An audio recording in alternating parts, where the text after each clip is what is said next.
নমস্কার, কেমন আছেন সবাই? আমার নতুন একটি ব্লগে আপনাদের সবাইকে অনেক অনেক স্বাগত জানাই।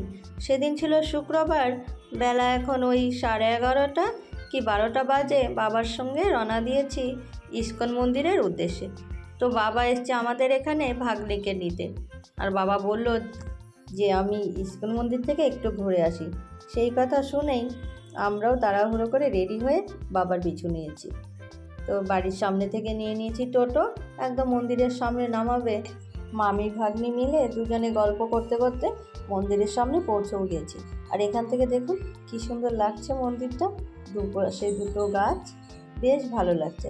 আর সবাই ওই তাদের এখানে কিছু সময় কাটানোর মুহূর্তগুলোকে একটু ফ্রেমবন্দি করে নিচ্ছে। তাহলে চলুন এবার গিয়ে রাধা মাধবের দর্শন করে আসি। মন্দিরের ভিতরে ঢুকেই দেখি ভগবানের প্রসাদ বিতরণ হচ্ছে, আর আমরাও লাইনে দাঁড়িয়ে এই ভগবানের প্রসাদ নিয়ে নিলাম। এর আগে কতবার এসেছি এই মন্দিরে, কিন্তু ভগবানের প্রসাদ আমাদের ভাগ্যে জোটেনি।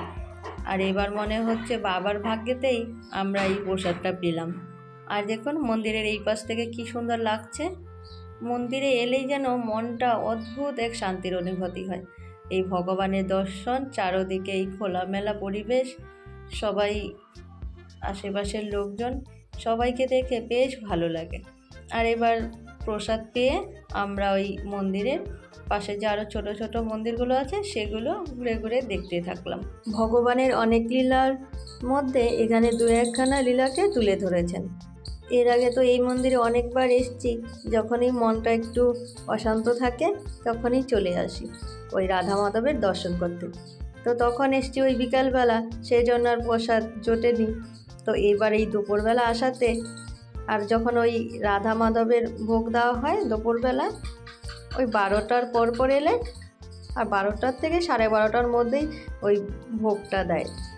আর তখন যদি আপনারা আসতে পারেন তাহলে ভোগ পাবেন রাধা মাধবের। তোজো তার দাদুকে পেয়ে আজকে ভীষণ খুশি। এমনিতে তো দাদু ভাইয়ের সঙ্গে সেরকমভাবে সময় কাটাতে পারে না, ওই কোথাও যাওয়া হয় না ঘোরাঘুরির জন্য, যে দাদু ভাইয়ের সঙ্গে সারাদিন থাকবে ঘুরবে, সেটা হয় না।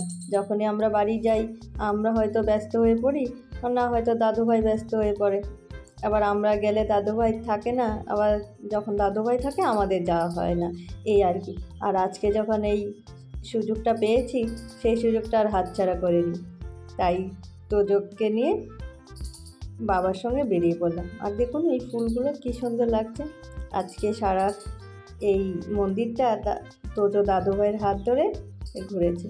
আর দেখে আমার মনে হচ্ছিল যে আমিও হয়তো ছোটোবেলায় এইভাবেই দাদু ভাইয়ের হাতটা ধরে থাকতাম কোথাও গেলে, বা দাদু ভাইয়ের হাতটা ধরে হয়তো সারা বাড়ি ঘুরে বেড়াতাম। কিন্তু সেটা যদিও আমার মনে নেই, আমার দাদু ছোটোবেলায় মারা গেছেন, মানে আমি যখন ছোট ছিলাম তখন, সেই জন্য আমার ভালো করে ঠিক মনে নেই।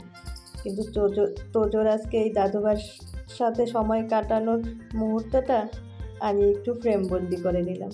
ভীষণ ভালো লাগছিল দাদু ভাইয়ের সাথে হাত ধরে সুন্দর টুকটুক পায়ে সারা মন্দিরটা হেঁটে বেরিয়েছে। আর এবার একটু আমরা খাওয়া দাওয়া করে এবার এখানে একটু রোদ্রে বসছি। আসার সময় তো ভীষণই ঠান্ডা ছিল, আর এখন একটু রোদ বেরিয়েছে। আর এই মুহূর্তটাও কিন্তু খুব সুন্দর।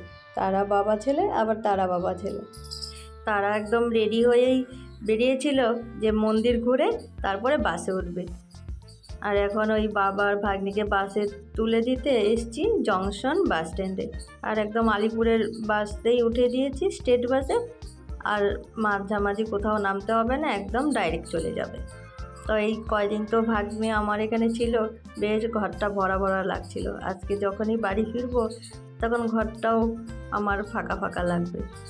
আর শুধু ভাগ্নির কথা মনে পড়বে যে এতদিন দুজনে কত মস্তি করেছি, আনন্দ করেছি, গল্প করেছি, যেখানে গেছি নিয়ে গেছি। আর তারও হয়তো খারাপ লাগবে। তাহলে চলুন তারা ভালোভাবে বাড়ি যাক, আমিও ছেলেকে নিয়ে ধীরে সুস্থে বাড়ির দিকে রওনা দিই। আর ভিডিওটাও এখানে শেষ করছি। ভিডিওটা যদি আপনাদের কাছে ভালো লেগে থাকে তাহলে অবশ্যই লাইক, কমেন্ট, শেয়ার, আর আমার চ্যানেলে যারা নতুন বন্ধু তারা অবশ্যই আমার চ্যানেলকে সাবস্ক্রাইব করে নেবেন। তাহলে আপনারা সবাই ভালো থাকবেন, সুস্থ থাকবেন। আবার আপনাদের সাথে দেখা হচ্ছে নতুন একটা ভিডিওতে।